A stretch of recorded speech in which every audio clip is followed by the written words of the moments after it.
शासन से जुड़ी नई चुनौतियों के सार्थक समाधान तलाशने के लिए आप सब सरदार वल्लभ भाई पटेल के सानिध्य में महामंथन के लिए जुटे हैं। सरदार पटेल ने हमेशा गवर्नेंस को भारत के विकास का, जन सरोकार का, जनहित का आधार बनाने को सर्वोच्च प्राथमिकता दी थी। आज हम भारत की आजादी का अमृत महोत्सव मना रहे हैं। आने वाले 25 वर्ष यानी इस अमृत काल में आत्मनिर्भर भारत के विराट संकल्पों की सिद्धि की तरफ देश बढ़ रहा है। आज हम गुड गवर्नेंस को एक प्रकार से good governance, pro people, proactive governance को सशक्त करने में जुटे हैं। ऐसे समय में आप सभी साथियों की कर्मण्यता, कर्मशीलता सरदार साहब के आदर्शों को मजबूत करने वाली है। साथियों, हमारे यहां शास्त्रों में कहा गया है, न्यायमूलम सुराज्यम स्यात्, यानी सुराज्य तभी संभव है जब सभी को न्याय मिले। भ्रष्टाचार, करप्शन, छोटा हो या बड़ा, वो किसी न किसी का हक छीनता ही है। ये देश के सामान्य नागरिक को उसके अधिकारों से वंचित करता है, राष्ट्र की प्रगति में बाधक होता है और एक राष्ट्र के रूप में हमारी सामूहिक शक्ति को भी प्रभावित करता है। आप सभी साथियों पर, जिन संस्थानों से आपका संबंध है, उन पर करप्शन रूपी अन्याय को खत्म करने की बहुत बड़ी जिम्मेदारी है। आज आपको सरदार पटेल जी की छत्रछाया में और माता नर्मदा के तट पे अपने संकल्प को फिर दोहराना है। देश के प्रति अपने दायित्वों के एहसास को नई ऊर्जा से भरना है। साथियों, बीते 6-7 सालों के निरंतर प्रयासों से हम देश में एक विश्वास कायम करने में सफल हुए हैं कि बढ़ते हुए करप्शन को रोकना संभव है। आज देश को ये विश्वास हुआ है कि बिना कुछ लेन देन के, बिना बिचौलिए के भी सरकारी योजनाओं का लाभ मिल सकता है। और आज देश को ये भी विश्वास हुआ है कि देश को धोखा देने वाले, गरीब को लूटने वाले कितने भी ताकतवर क्यों ना हो, देश और दुनिया में कहीं भी हो, अब उन पर रहम नहीं किया जाता। सरकार उनको छोड़ती नहीं है। साथियों, आप भी जानते हैं कि ये भरोसा इतनी आसानी से कायम नहीं हुआ है। पहले जिस तरह सरकारें चली, पहले जिस तरह व्यवस्थाएं चली, उनमें राजनीतिक और प्रशासनिक इच्छाशक्ति दोनों की कमी थी। आज भ्रष्टाचार पर प्रहार की राजनीतिक इच्छा शक्ति भी है और प्रशासनिक स्तर पर निरंतर सुधार भी किया जा रहा है। साथियों, आज 21वीं सदी का भारत आधुनिक सोच के साथ ही टेक्नोलॉजी को मानवता के हित में इस्तेमाल करने पर बल देता है। न्यू इंडिया इनोवेट करता है, इनिशिएट करता है और इम्प्लीमेंट भी करता है। न्यू इंडिया अब ये भी मानने को तैयार नहीं है कि भ्रष्टाचार सिस्टम का हिस्सा है। उसे सिस्टम ट्रांसपेरेंट चाहिए, प्रोसेस एफिशिएंट चाहिए और गवर्नेंस स्मूथ चाहिए। साथियों, आजादी के बाद के दशकों में देश में जो व्यवस्था बनी, जो सोच रही, उसमें यही भावना प्रधान थी कि सरकार सब कुछ अपने कब्जे में रखे। तब की सरकारों ने मैक्सिमम कंट्रोल अपने पास रखे और इस वजह से सिस्टम में अनेक प्रकार की गलत प्रवृत्तियों ने जन्म ले लिया। मैक्सिमम कंट्रोल, चाहे वो घर में हो, परिवार में हो या फिर देश में, मैक्सिमम डैमेज करता ही है। इसलिए हमने देशवासियों के जीवन से सरकार के दखल को कम करने को एक मिशन के रूप में काम लिया है। हमने सरकारी प्रक्रियाओं को सरल बनाने के लिए निरंतर प्रयास किए। मैक्सिमम गवर्नमेंट कंट्रोल के बजाय मिनिमम गवर्नमेंट, मैक्सिमम गवर्नेंस पर फोकस किया। साथियों, आप सभी इस बात के भी साक्षी हैं कि देश के नागरिकों को सशक्त करने के लिए किस तरह ट्रस्ट और टेक्नोलॉजी पर विशेष बल दिया गया है। आज देश में जो सरकार है वो देश के नागरिकों पर ट्रस्ट करती है, उन्हें शंका की नजर से नहीं देखती है। इस भरोसे ने भी भ्रष्टाचार के अनेकों रास्ते बंद किया है। इसलिए दस्तावेजों की वेरिफिकेशन के लेयर्स को हटाकर करप्शन और अनावश्यक परेशानी से बचाने का रास्ता बनाया है। डिजिटल टेक्नोलॉजी से जन्म प्रमाण पत्र से लेकर पेंशन के लिए जरूरी जीवन प्रमाण पत्र तक सैकड़ों सुविधाएं बिना बिचौलियों के डिलीवर की जा रही है।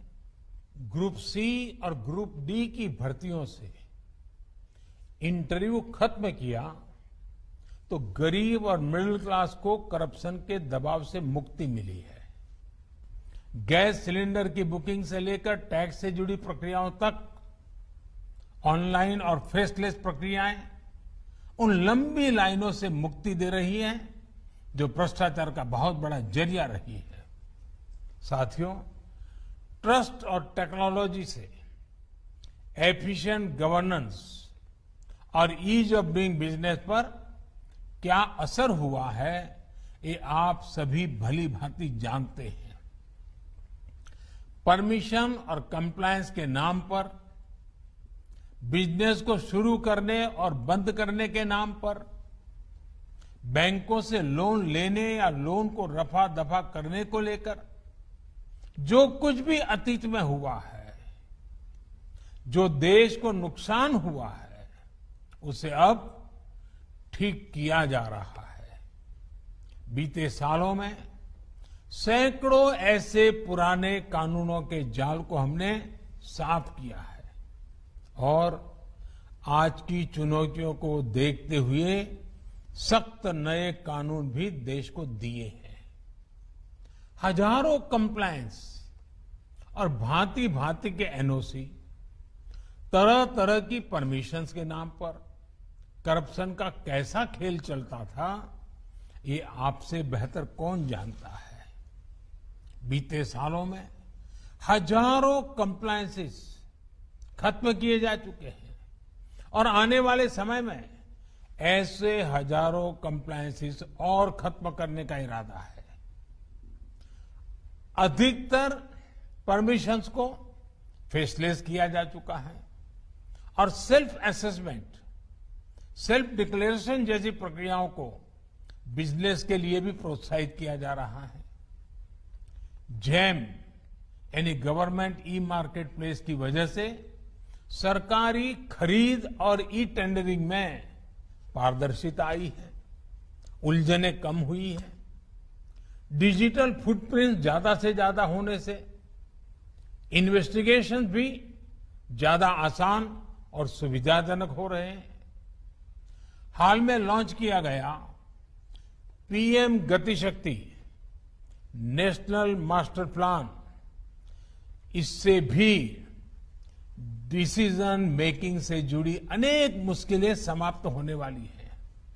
साथियों, जब हम ट्रस्ट और टेक्नोलॉजी के दौर में आगे बढ़ रहे हैं तो आप सभी साथियों, आप जैसे कर्मयोगियों पर देश का ट्रस्ट भी उतना ही अहम है।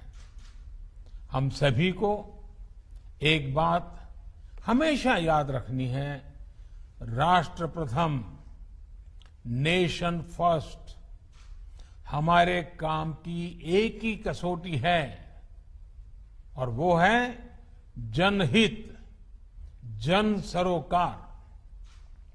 अगर हमारे फैसले इस कसौटी पर खरे उतरते हैं तो मैं हमेशा देश के हर कर्मयोगी के पीछे पूरी मजबूती से खड़ा मिलूंगा।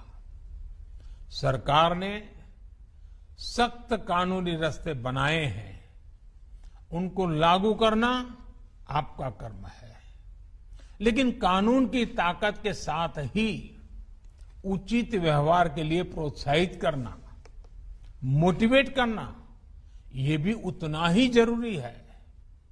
साथियों, आमतौर पर आपका काम तब शुरू होता है जब कोई घोटाला, भ्रष्टाचार, अनियमितता हो जाती है। मैं आपसे एक और विचार साझा करना चाहता हूं। ऐसा क्यों नहीं हो सकता कि हम प्रिवेंटिव विजिलेंस पर काम करें? अगर हम सतर्क हैं, अलर्ट है, तो ये काम आसानी से किया जा सकता है। आप तकनीक का, अपने अनुभव का सहारा लेकर इस व्यवस्था को और मजबूत कर सकते हैं।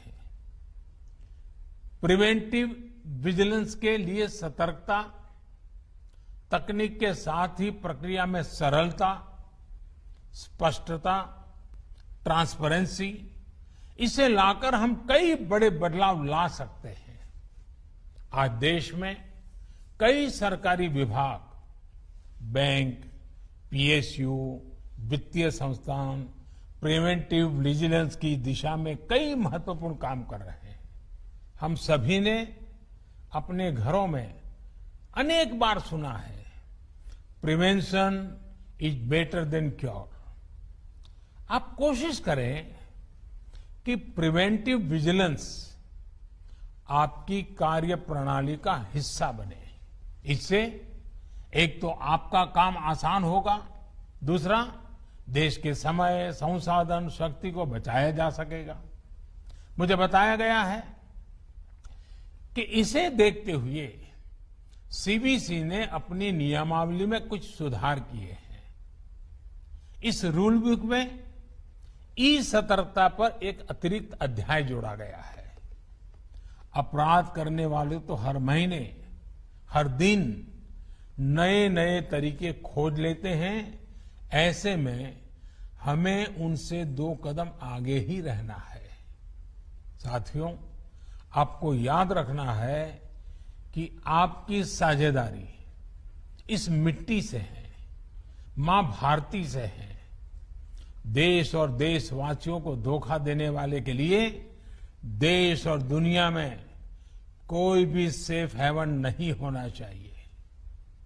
कोई कितना भी ताकतवर हो, अगर वो राष्ट्र हित के, जनहित के विरुद्ध आचरण कर रहा है तो उस पर एक्शन से पीछे हटने की जरूरत नहीं है। हमें राष्ट्र हित में अपना कर्म करते जाना है, अपने दायित्वों को पूरी निष्ठा और ईमानदारी से निभाना है। और एक बात आप सभी को याद रखनी है, आपका काम किसी को डराने का नहीं है, बल्कि गरीब से गरीब के मन मस्तिष्क से बेवजह का डर निकालना है, हिचक के माहौल को दूर करना है। भ्रष्टाचार के विरुद्ध देश की लड़ाई दिनों दिन और मजबूत हो, इसके लिए आपके प्रयास बहुत जरूरी हैं। हमें इस लड़ाई को एजेंसियों तक ही सीमित नहीं रखना है। इसलिए आज टेक्नोलॉजी के नकारात्मक पहलुओं से निपटना भी बहुत जरूरी है। जैसे कोई भी ताला फुलप्रूफ नहीं हो सकता, गलत नीयत वाला उसकी चाबी खोज ही लेता है, वैसे ही टेक्नोलॉजी का तोड़ भी अपराधी मानसिकता वाले ढूंढ ही लेते हैं। मजबूत डिजिटल गवर्नेंस के साथ साइबर क्राइम और साइबर फ्रॉड भी एक बहुत बड़ी चुनौती बनती जा रही है। मुझे विश्वास है कि आप सभी एक्सपर्ट्स आने वाले दिनों में इन चुनौतियों पर गंभीरता से मंथन करेंगे। एक और आग्रह मैंने 15 अगस्त को लाल किले से भी सरकारी विभागों के उसके नियमों प्रक्रियाओं की समीक्षा को लेकर किया था। मैं सीवीसी और सीबीआई सहित सभी एंटी करप्शन संस्थाओं और संस्थाओं से भी कहूंगा कि आपके यहां जो दशकों से चली आ रही ऐसी प्रक्रियाएं हैं जो नए भारत की नई सोच के आड़े आती है, उनको हटाया जाए। नए भारत की नई सोच और नए संकल्पों के लिए इससे बेहतर समय और क्या हो सकता है। देश आजादी का अमृत महोत्सव मना रहा है। आप भी इस महायज्ञ में अपने प्रयासों के साथ जुट जाइए। आप वो लोग हैं जिन्हें सिस्टम की बारीकियां ये भी पता है और वो कमियां भी पता है जहां से भ्रष्टाचार पनपता है। करप्शन के लिए जीरो टॉलरेंस की न्यू इंडिया की नीति को आपको दिनों दिन मजबूत बनाना है। आप इस महामंथन के दौरान भी इस प्रकार की प्रक्रियाओं और कानूनों पर चर्चा करेंगे। आप कानूनों की इस तरह लागू करेंगे कि गरीब सिस्टम के करीब आए और भ्रष्टाचारी एक एक कर सिस्टम से बाहर हो। ये बहुत बड़ी देश सेवा होगी। आजादी के अमृत काल में करप्शन मुक्त समाज के निर्माण के लिए आप इनोवेशंस के साथ आगे बढ़ेंगे। इसी कामना के साथ आपको